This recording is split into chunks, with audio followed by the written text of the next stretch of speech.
സമാധാനവും സർവ്വനന്മയും. നിങ്ങൾ കേട്ടുകൊണ്ടിരിക്കുന്നത് സായം പോഡ്കാസ്റ്റ് സീരീസിലെ ഒരു എപ്പിസോഡ്. ഞാൻ കപ്പുച്ചൻ സന്യാസ വൈദികനായ ജയന്ത് മേരി ചെറിയാൻ.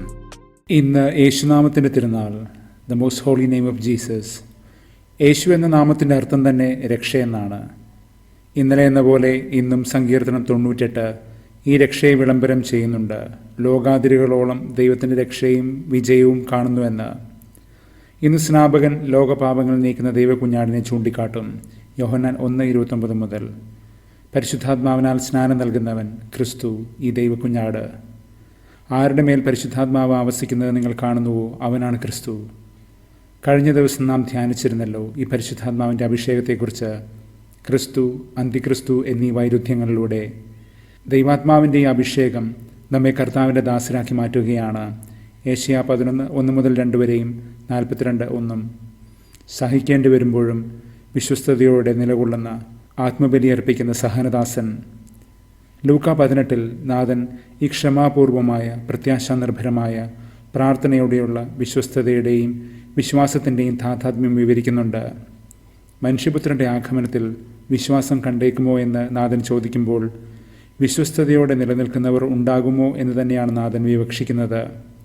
കാരണം വിശ്വാസം എന്നത് സ്നേഹത്തോടെ നിതാന്ത വിശ്വസ്തയോടെ പുലർത്തുന്ന ദൈവരാജ്യ നിർമ്മിതിക്കായുള്ള ക്രിയാത്മകമായ പ്രവർത്തന നിരത കൂടിയാണെന്ന്, ജീവിതശൈലി കൂടിയാണെന്ന് ഇത് നമ്മെ ഓർമ്മിപ്പിക്കുകയാണ്.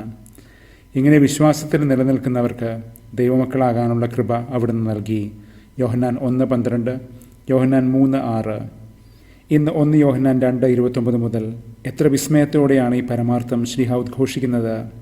കണ്ടാലും എത്ര വലിയ സ്നേഹമാണ് പിതാവ് നമ്മോട് കാണിച്ചിരിക്കുന്നത്. ദൈവമക്കളെന്ന് നാം വിളിക്കപ്പെടുന്നു. നാം അങ്ങനെയാണ് താനും.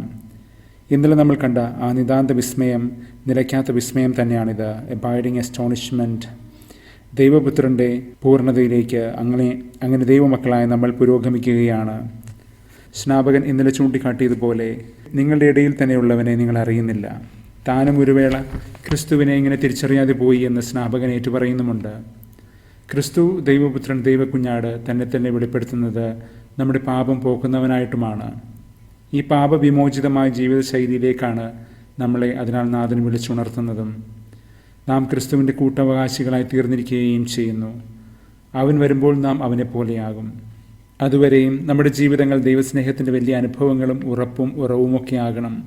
യേശുനാമം ദൈവിക വിശ്വസ്തതയുടെ ഉറപ്പായിരിക്കുന്നത് പോലെ അവിടുത്തെ നാമം പേർന്ന നമ്മളും നാമത്താൽ മുദ്രിതരായ നമ്മളും.